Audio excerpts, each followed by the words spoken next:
Meet Camille Bordas, 2025-2026 Blackburn Artist-in-Residence, interviewed by Trisha Santanam, Duke English Class of 2026. Hi, I'm Trisha Santanam. I'm a senior studying English and I'm one of our department's English ambassadors. I'm excited to speak today with Professor Camille Bordas, who will be joining the Department of English during the 2025-2026 academic year as our third distinguished Blackburn Artist in Residence. So Professor Bordas, it's really lovely to meet you. Thank you for speaking with me today. So I'd love for you to just maybe introduce yourself and tell us a little bit about the kinds of things that you like to read and write about. Okay. Well, thank you so much, Trisha, first of all, for doing this. It's very brave. I hate being filmed, so so I'm Camille Bordas. I'll be coming to Duke in the fall, and I'm very excited about it. It's a great institution. So I'm a fiction writer primarily. I write novels and short stories. I have done nonfiction a little bit, but not too much. I'm an occasional translator.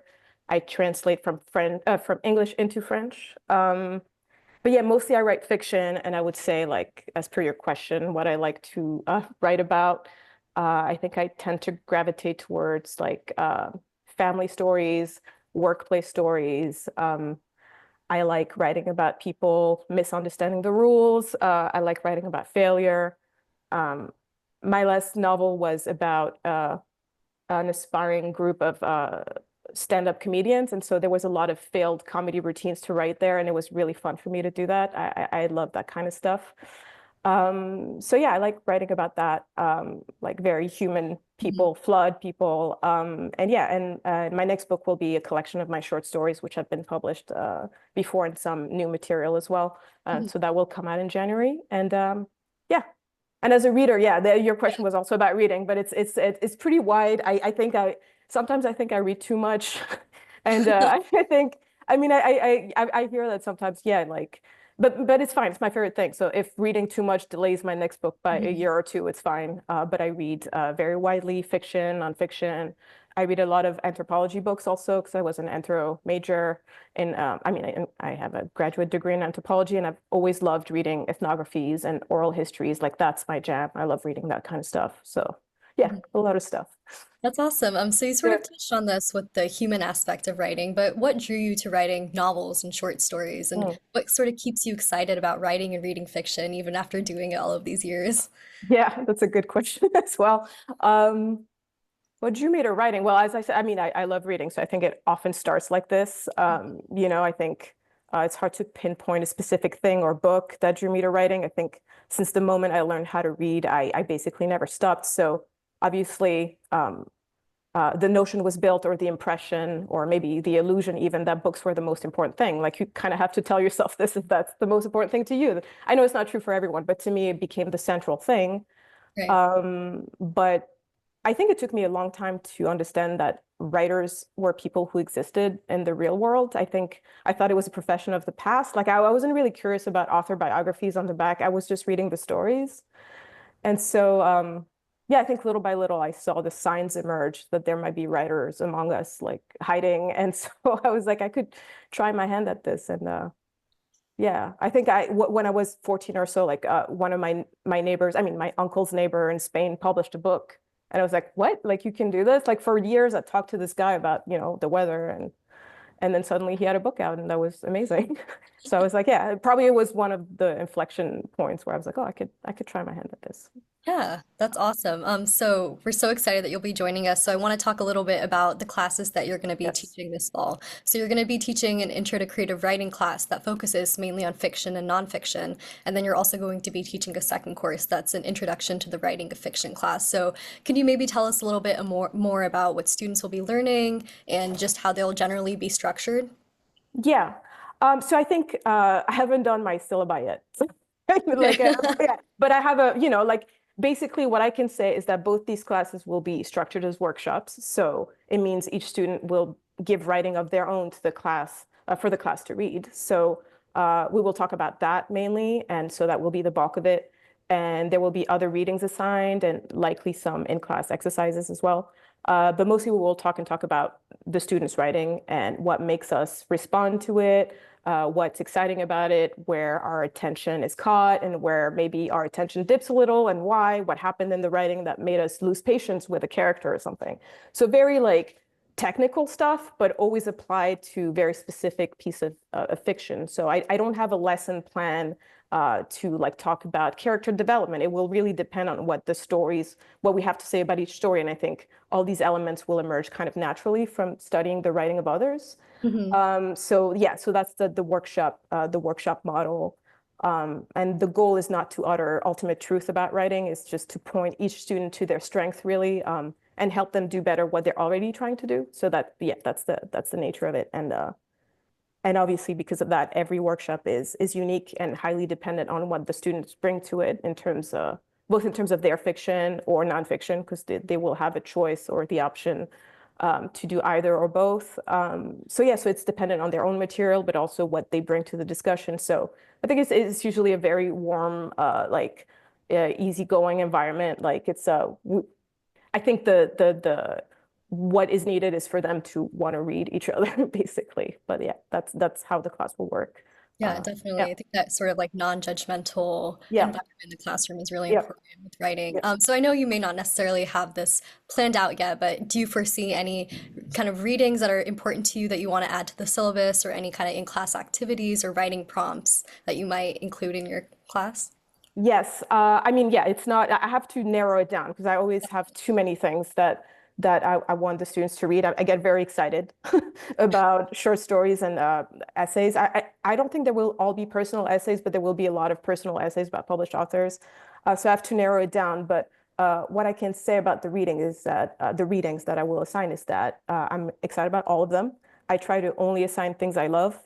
It's an art class, so um, I'm okay with saying this is highly subjective. This is my taste. You don't have to like it. I don't expect everyone in the class to love the stories and essays that I will assign, but I also don't really see the point in teaching texts that I don't see great value in. So I'm only going to teach things I love, and it's okay if the students don't. My feelings won't be hurt. It's part of the game. We all have different tastes, right? Right. And then, yeah, I think there will be a few writing prompts in class, like 20-minute exercises, but I will not reveal them because part of the fun of it is the element of surprise. And yeah, it's supposed to like challenge students a little bit out of their comfort zone, because we all tend to have like our writing tics or whatever, including me. Like, so I do the prompts as well in class because they're fun. They're fun for me as well. So yeah, this will happen probably. That's great. So I kind of wanted to just go back to your Intro to Creative Writing class for a second. And I was reading your Yeah. course description, and you include the Sadie Smith quote where she says that writing is routinely described as creative. This has never struck me as the correct word. Writing is control, writing is all resistance. So could you maybe talk a little bit about why you were drawn to Smith's quote, and what you hope students will take from your courses about the practice of writing? Yes. All right. I can talk about this. Maybe you'll have to stop me. Yeah, I think no, I came across this quote and I felt very seen. Uh-huh. Yeah, I think the issue I have with the word creative is that it gets people thinking maybe that all that a writer does is open this sort of like metaphor faucet, or like they open a faucet and the words come out and everything comes out, and there's something a bit chaotic in the word creative, and that doesn't quite match the reality of the process of writing for me. Like, it can be chaotic and fun, of course, but to me, a huge aspect of it is organizing the chaos and kind of trying to look for the perfect shape that is, hiding under the things. So I would say that most of writing for me is revising, like shaving off syllables, like strengthening clauses, and so that's where the notion of control comes in, I think, and resistance to an easy path or resistance to cliche. A lot of writing is resisting cliche, unfortunately, like we all have them in our heads. So yeah, so I think there is fun to be found in that control and resistance as well. And I think that that's one of the things that is important for me to impart on the students. Yeah, and also that writing is useful, clear writing is useful in their everyday life, even if they don't pursue a career in writing fiction. I think there's power in clear writing, in giving a clear presentation at work, in sending, the right email, or giving a toast at your friend's wedding or something. I think, yeah, we'll talk about clarity a lot, and expressing your thoughts clearly, because often when students hear me talk about clarity, they think clear writing means kind of styleless or robotic, or or like flat. But to me, it's kind of the opposite. It's only within the bounds of clarity that you can say something truly unique or distinct or beautiful. So yeah, I think that's another thing that if your readers are confused by the way you're phrasing something, they will not be moved or your point will not come across. So you have to be like very intentional in your use of words and sentences. And it may sound boring, but to me, it's really like the fun part of writing. And yeah, and I think about that a lot and concision. And I was just there was this French philosopher. I read a book of his like many years ago, Blaise Pascal, and there was this quote. It's a guy sending a letter to a friend, and he says, "I apologize for writing such a long letter. I just didn't have time to write a short one." And so I think I think to me that sums it all up. Like good writing is not only concise, it's also a sign of respect. And it's a sign that you've thought carefully about your audience, that you're considerate and not selfish. So you can give away a lot about yourself in your writing, so you have to be careful. So I think, yeah, I think that's also a big part of it. And conversely, like, I hope my courses will also help students with their nonsense radar, because there's so much sloppy writing in the world today. So I want them to know that sometimes, someone using big words or murky construction doesn't mean that they're not getting something. It means the author was not careful enough. Like it's just like, yeah, it's a two-way street. But yeah, so I think mainly like something like that. That's awesome. So just you mentioned something about the intentionality of words and language, and I want to go back to your own writing for a second. So Yeah. I know you write in both English and French. Your first two novels, were written in French, and I think you're working on some translation work as well of your French Oh yeah. writing into English. So could you maybe talk a little bit about, your experience of working in two languages and how translation also affects your own writing practice?